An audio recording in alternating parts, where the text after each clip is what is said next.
তাই তো বেড়ে গেছে ওর চেষ্টা কমতি ছিল না, বাট লাক পিছু ছাড়েনি তার।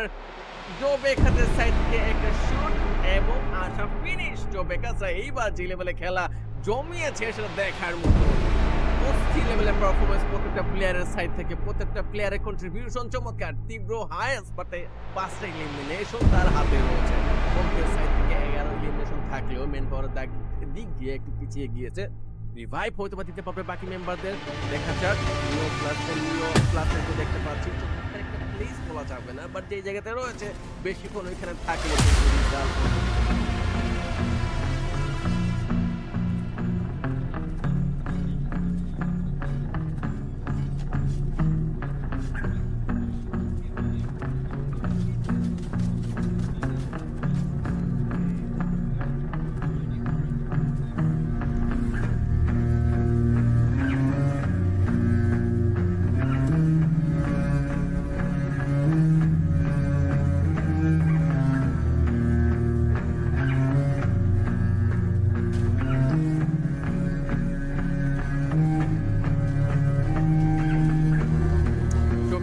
এতক্ষণ খারাপ সিচুয়েশন থাকলো জোন এইবার তাদের পক্ষেই কাজ করছে। 4 জন মেম্বার এমন পজিশন ধরে ফেলেছে ওরা, এখন আর তাদেরকে থামানো একটু মুশকিল। স্ট্রয়ের নিচে নামাই লাগবে মাস। জো বেকাসদের সাইডে জয় লাগবে, বাট ফ্রিকেন নকডাউন হতে দেখলাম। নীল লুফে নিয়েছিল নকডাউনটা, কিল কনফার্ম করার সুযোগ আর বের করা হলো না। রিফ্লেক্সরা মেন পাওয়ার হারিয়েছে, 3 জন মেন পাওয়ার নেই তাদের হাতে। ওই সাইড নিও ফ্ল্যাশদের অবস্থা তেমন বেশি ভালো না, ওটা মেম্বারকে মাত্র হারালো, রিভাইভ দিতে সক্ষম হয়েছে, বাট কতক্ষণ সার্ভাইভ করবে বলা যাচ্ছে না। স্ট্রহেডদের এখন একটু বেশি বেগ পাওয়া লাগতে পারতো। লঞ্চ প্যাডের ইউজ দিনের বাইরে ল্যান্ডিং বেঁচে গিয়েছিল, এইটাতে হালকা সময়ের জন্য হয়তো বা শোককে মনে হয়েছিল হারাবে টিম, বাট হারায়নি। রিফ্লেক্স ইউনাইটেডের সাইড থেকে ফাহিম এখন স্টিল অ্যালাইভ, ওদের সুযোগ এখনো রয়েছে, বের করার চান্স কি পাবে না।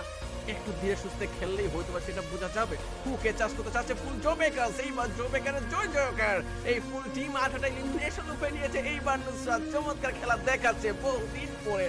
জো বেকারের সাইড থেকে এরকম খেলা দেখতে পেয়ে আবেগ আপ্লুত হচ্ছে না, কিছুই করার নেই। অলরেডি 19টা এলিমিনেশন, নীল ওইখানে একা রয়েছে। ফুল টিম এখন কনফিডেন্সে ভরপুর, চার্জ করছে প্রত্যেকটা টিমকে, কিল করে প্রত্যেকটাই মগ্ন।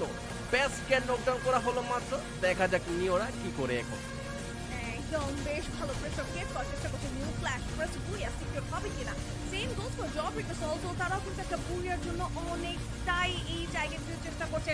20 এলিমিনেশন, তীব্র শাস্তি, ফ্রিকের hexa, mister quadra and Ronaldo triple elimination. এখান থেকে বুইয়া মিস হলে এইখানে কোনো রকম হতাশা ছাড়া কিছুই থাকছে না। নিউ বেস্ট তারাও কিন্তু ট্রাই করছে তাদের best level game play, back to back damage deal করা, প্লেয়ারদেরকে সাপোর্ট করা, সবকিছুই হচ্ছে একই সাথে। ব্যক্তিগত গ্রেনেড এখানটাতে চার্জ করা হয়েছে জেমিদের তরফ থেকে। মিকোনালদো এবং তীব্র উপরের দিকে যেতে চায় হয়তো বা, কম্পাউন্ডের মধ্যে থাকবেন। ফাস্ট হোল্ড করছেন ফ্লেক্স থেকে তাসিন এবং time still alive. And Tasin I guess এই প্লেয়ারটা একাই কিন্তু একটা ক্লাচ বের করার জন্য উপযুক্ত এবং তারা করেও থাকে। বাট রিফ্লেক্স ইউনাইটেড লাস্ট মোমেন্টে রিভাইভ হয়েছে, তো রিসোর্সেসের একটা ঘাটতি তো তাদের রয়েছে ভাইয়া। দেখা যাক কি করতে পারেন তারা, রিসোর্সেস গুলো কি আসলে রিকভার করতে পেরেছেন কিনা। 3টে স্কোয়াড একটা লাইনে রয়েছে ফুল রোস্টার নিয়ে, বলা যায় না কে এখান থেকে বুইয়া করবে। দর্শক আপনারা গেস করতে পারেন কি? খুবই টাফ নুসরাত, দর্শকরা কি গ্যাস করবে, হয়তো বা প্লেয়াররা এখন নিজেরাই গ্যাস করতে পারছে না খেলাটা মুড নিবে কোন দিকে। যে রিফ্লেক্স ইউনাইটেড একটু আগে অনেক খারাপ সিনারিতে ছিল, তারা এখন 4টা মেন পাওয়ার নিয়ে অনেক বেশি স্ট্রং ফিল করছে। আপাতত জো বেকারসটা এক কোনায় হয়তো বা রয়েছে, বাট বের হওয়ার সুযোগ, বের করা চান্স হয়তো বা তাদের সাইড থেকে একটু কঠিন। নিও লঞ্চ প্যাডের ইউজ অনেক দূরে করে ফেলেছে, সেখান থেকে বেঁচে ফিরতে পারবে নাকি বলা যাচ্ছে না। রিফ্লেক্সের সাইড থেকে যেই ফাইটটা দেওয়ার কথা ছিল, গান পরে কমতে হয়তো একটু পিছিয়ে যাবে এই টিম। ফাহিমকে নকডাউন করা হয়েছিল, তীব্র ফিনিশে একটা কিল, ক্র্যাকেন, রেক্সন সবাই চেষ্টা করছে জো বেকার থেকে থামানোর, বাট ইম্পসিবল।